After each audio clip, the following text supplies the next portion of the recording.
mated to the enemy. Madeline hurried through the grand halls of the Blue Moon Pack's manor.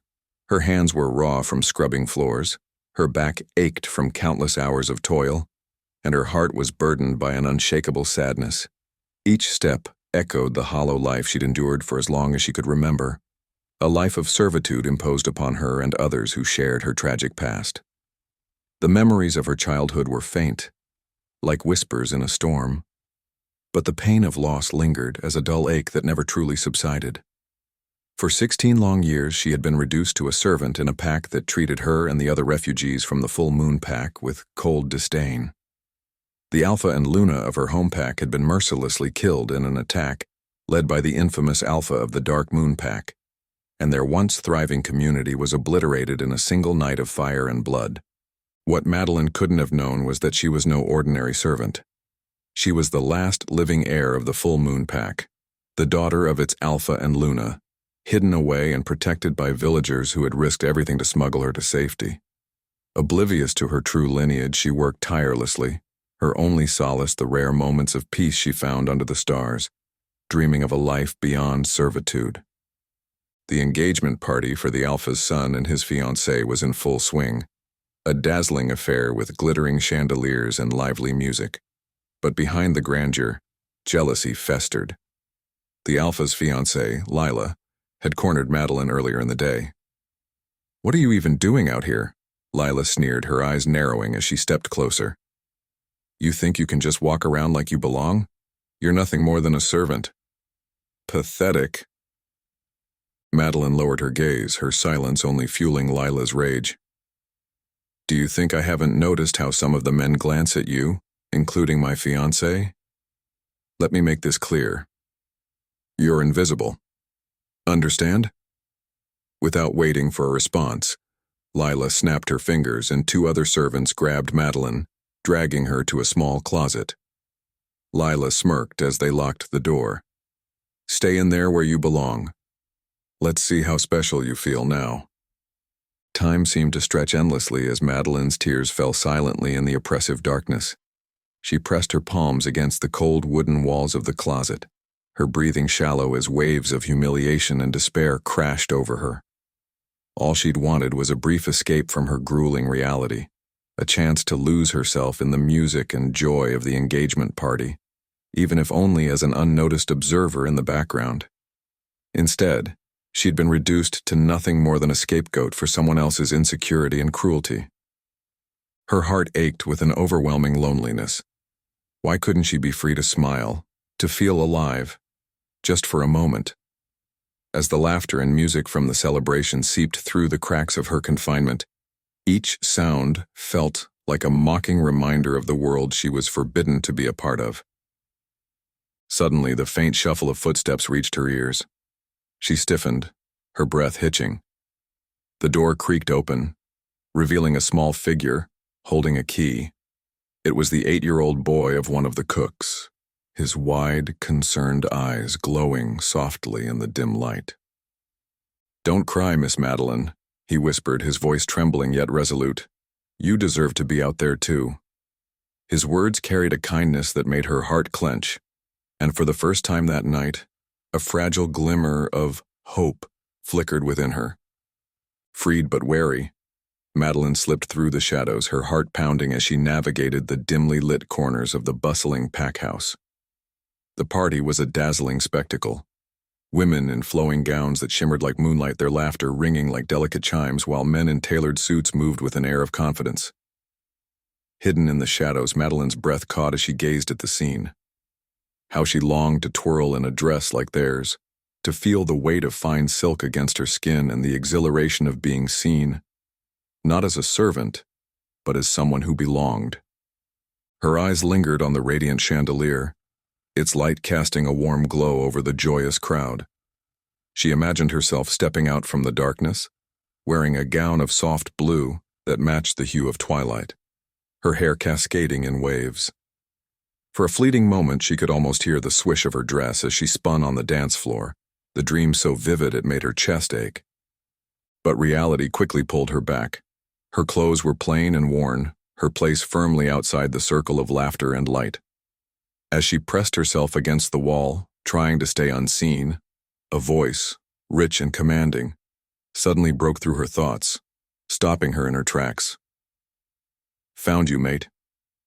Her heart raced as she turned to face him, the Alpha King of the Dark Moon Pack. His amber eyes, glowing like molten gold, bore into hers with an intensity that sent shivers down her spine. Her mind raced with conflicting emotions: fear, anger, and an undeniable pull she couldn't explain. She wanted to hate him, to see the monster she believed him to be. But his gaze held something deeper, something that stirred both curiosity and frustration within her. Her heart hammered in her chest, torn between the instincts to flee and to stay, as if his very presence was a tether she could not sever. For a moment, the world around her seemed to blur, his commanding presence enveloping her like an electric storm. Fear surged through her veins, her instincts screaming at her to flee. With a gasp, she turned sharply, her feet pounding against the polished floor as she bolted into the shadows, her breath coming in rapid, panicked bursts. The music and laughter of the party became a distant hum, drowned out by the thunderous beat of her heart. He pursued her through the winding hallways of the pack house, his footsteps echoing steadily behind her as she darted around corners, her breath coming in ragged gasps. "Stop running," his voice called out, low and commanding but tinged with something softer: desperation. Madeline's heart pounded as she glanced over her shoulder, catching a glimpse of his tall frame closing the distance between them. She pushed herself faster, her bare feet slipping slightly on the polished floors. Each step felt like a futile attempt to escape the weight of his presence, a pull she couldn't explain, but fiercely resisted. "Please," he called again, his tone shifting, almost gentle now. "I mean you no harm. Just listen to me." She veered into a dimly lit hallway, her back pressed against the wall as she tried to stifle her labored breathing. A moment later he appeared, his amber eyes glowing with an intensity that pinned her in place. "Don't run from me," he said, his voice steady but filled with an unspoken plea, his lips almost brushing mine. "You're my fated mate. I've waited my whole life for this. For you." When recognition dawned, her emerald eyes burned with a mix of fury and disbelief. Her chest heaved as the weight of the realization crashed over her like a tidal wave. "You," she spat, her voice trembling with anger. "You're the son of the monster who destroyed my pack. You're just like him." The words dripped with venom, each syllable a lash of the pain she had carried for years. She turned on her heel before he could respond, her body trembling with a mix of rage and fear. "Stay away from me," she shouted over her shoulder as she sprinted down the hall, her vision blurred by unshed tears. She didn't stop until she reached her small barren room, slamming the door shut behind her. Pressing her back against it, she slid to the floor, her body shaking as sobs racked her chest. Her thoughts were a chaotic storm. The nerve of him claiming her as his mate after what his family had done. How dare he expect her to listen, to forgive? And yet, buried beneath her anger and pain, was a persistent pull, an undeniable bond that made her chest ache every time she thought of him. She clenched her fists, shaking her head as if to dispel the feeling. It wasn't fair. She didn't ask for this connection, this fated mate nonsense that tugged at her soul whenever he was near. Madeline paced her small room, her emotions swirling in a tumultuous dance of rage and confusion. "Why him?" she whispered into the stillness. "Why does it have to be him?" Her reflection in the cracked mirror caught her eye, her expression a mixture of vulnerability and defiance. She hated how his presence unsettled her, how the bond made her heart betray her with fleeting moments of longing. But she couldn't allow herself to forget who he was, what his family had done to hers. The pull of the mate bond might be strong, but her anger and grief were stronger. For now, her fingers clenched into fists and she swore to herself that she would never, ever be bound to him. This time the Alpha King didn't chase her. Instead, he stood in the hallway, his chest rising and falling as he steadied his breath, determination hardening his features. He vowed to win her over, not with force, but with love. Drawing a deep breath, he turned on his heel and strode toward his private quarters. There, he called for his beta, a loyal and cunning strategist, to devise a plan. "Beta Marcus," he began, his voice firm yet contemplative. "She is my fated mate, and I will not let her hatred define our bond. But if she won't willingly come to me, I will have to bring her to my pack. Her life here is one of servitude and pain. If I am to truly show her she is valued, I need her under my protection." Marcus raised an eyebrow, his curiosity shifting into concern. "You're planning to take her, my lord?" The Alpha King's amber eyes glinted with resolve. "Yes, but not as a prisoner. I will ensure her comfort and safety above all else. She may hate me for it initially, but I can't allow her to waste away here. This pack will never let her see her worth." Marcus nodded slowly. "It will be a delicate matter if she resists. She might see this as another form of force. How do you intend to handle it?" The Alpha King's amber eyes softened, though they still held a fierce resolve. "By earning her trust. She deserves kindness and respect, things she has been denied for far too long. I want to learn about her, understand her past, and show her the life she deserves." Marcus nodded, a hint of admiration in his expression. "It won't be easy, but I'll ensure the pack understands she is under your protection. What else do you need?" "Bring me her favorite foods, find her something beautiful to wear, and quietly ease her burdens. Arrange for her daily chores to be lightened without her noticing who is responsible. I want her to experience a life that feels less suffocating, to begin seeing glimpses of joy." He paused, his tone firm but thoughtful. "If she won't speak to me now, I will speak through actions." Over the following days, Madeline began to notice subtle changes. The piles of laundry she was assigned seemed to shrink, and meals she served were followed by small plates of her favorite desserts mysteriously left in the kitchen. Fresh linens replaced the coarse ones in her tiny room, and a pair of soft, comfortable shoes appeared at her bedside one morning. While the changes made her life easier, they also unsettled her. Who would care enough to do such things, and why now? The uncertainty gnawed at her as she moved through her days with guarded suspicion, her gaze darting around corners as if expecting to catch someone in the act. Yet, a small part of her couldn't help but savor the kindness, even if it was a mystery. One evening, as she returned to her room, she found a dress laid out on her bed. It was simple, yet elegant, a soft lavender fabric that shimmered faintly in the dim light. Her heart twisted with a mix of emotions: gratitude, confusion, and unease. She clutched the fabric, her thoughts racing. But before she could dwell further, a knock startled her. She opened the door to find the Alpha King standing there, his presence filling the small space with a quiet intensity. "I see you've received my gift," he said, his voice low and steady. Madeline's grip on the dress tightened as she glared at him. "You think a dress can change anything? That I'll forget who you are and what you've done?" His amber eyes softened, though his stance remained firm. "No, I don't. But I'll do whatever it takes to show you I'm not the monster you believe me to be." Before she could respond, he took a step closer. The air between them grew charged, his gaze holding hers as if daring her to look away. Then, in a swift motion, he leaned in and pressed his lips to hers. The kiss was firm yet desperate, a plea wrapped in passion. Madeline froze for a heartbeat before her instincts took over. She bit down on his lip hard enough to make him pull back with a sharp intake of breath. "Don't you dare," she hissed, her voice trembling with anger and something she refused to name. "Don't ever do that again." He touched his lip, a faint smirk curling despite the sting. "You're stronger than I imagined," he said, his voice carrying a note of admiration. "But I'm not giving up on you, Madeline." Meanwhile, the Alpha King's patience wore thin.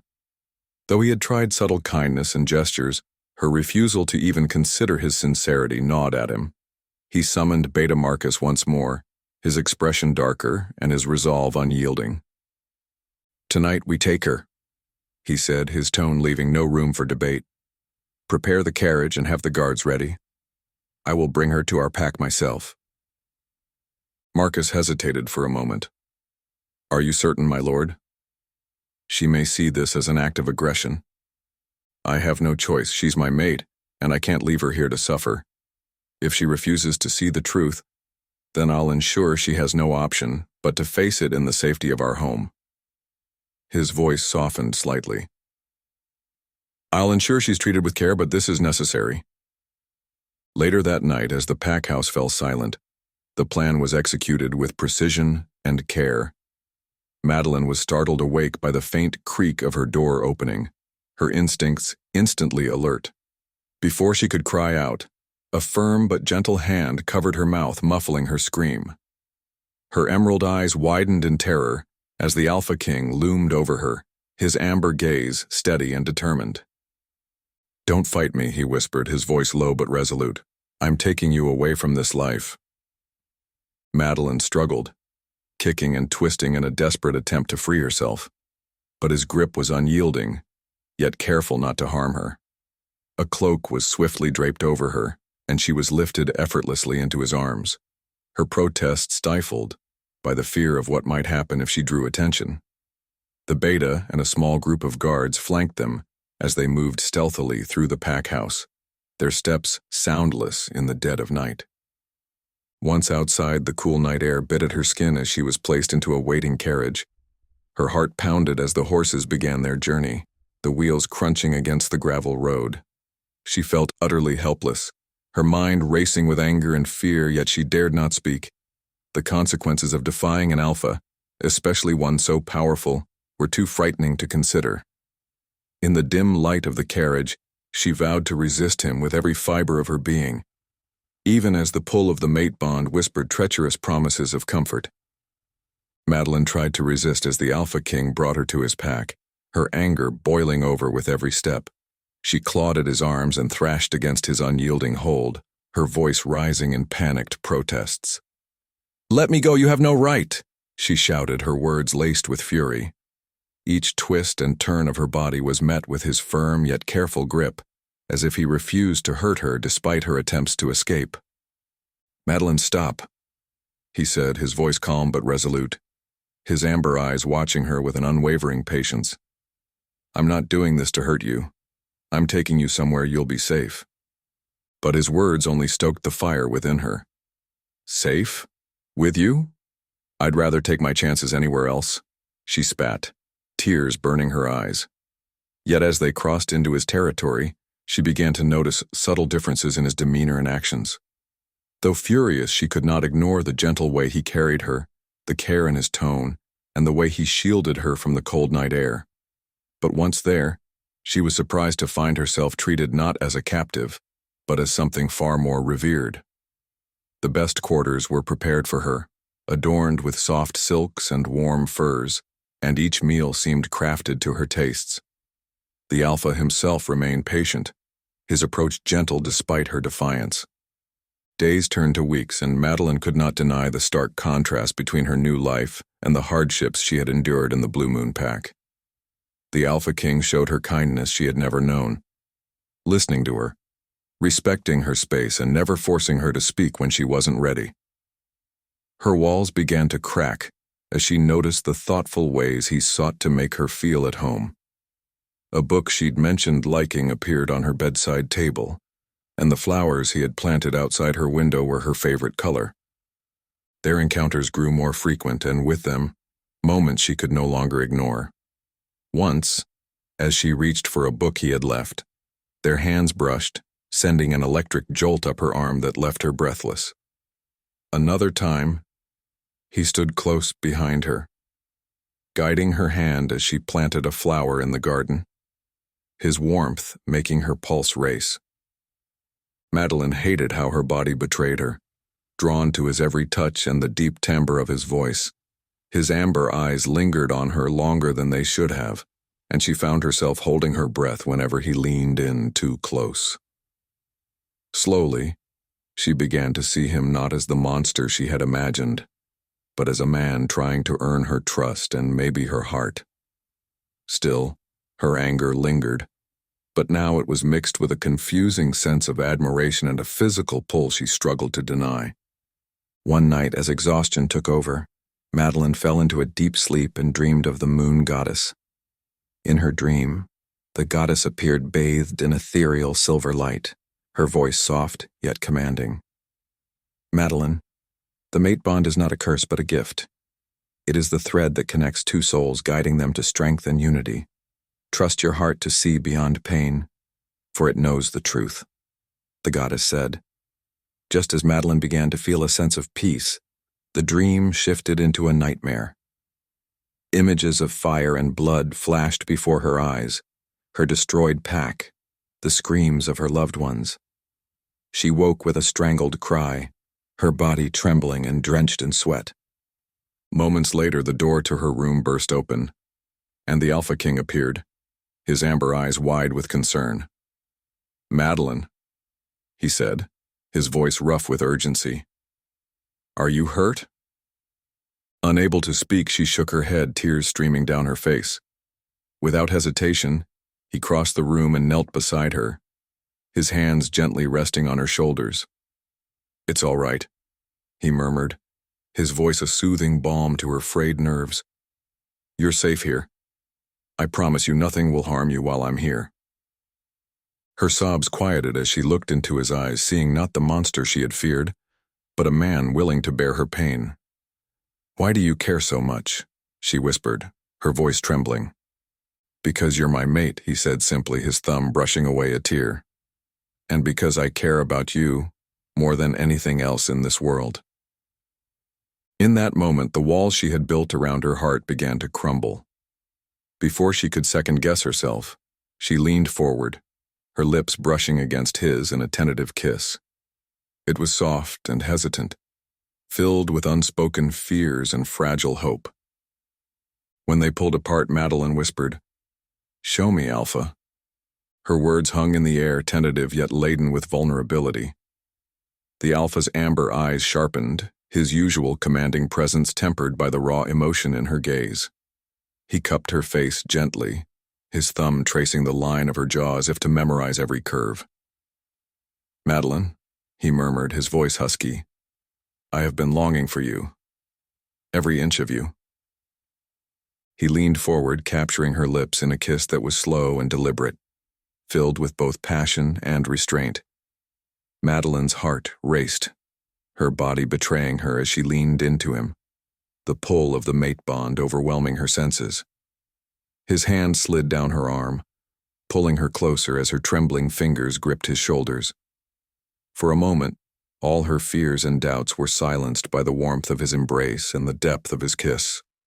The kiss deepened and his hands gently traced the curve of her back, pulling her closer until there was no space between them. Madeline's breath hitched as his lips moved to her jawline, leaving a trail of warmth that made her knees weaken.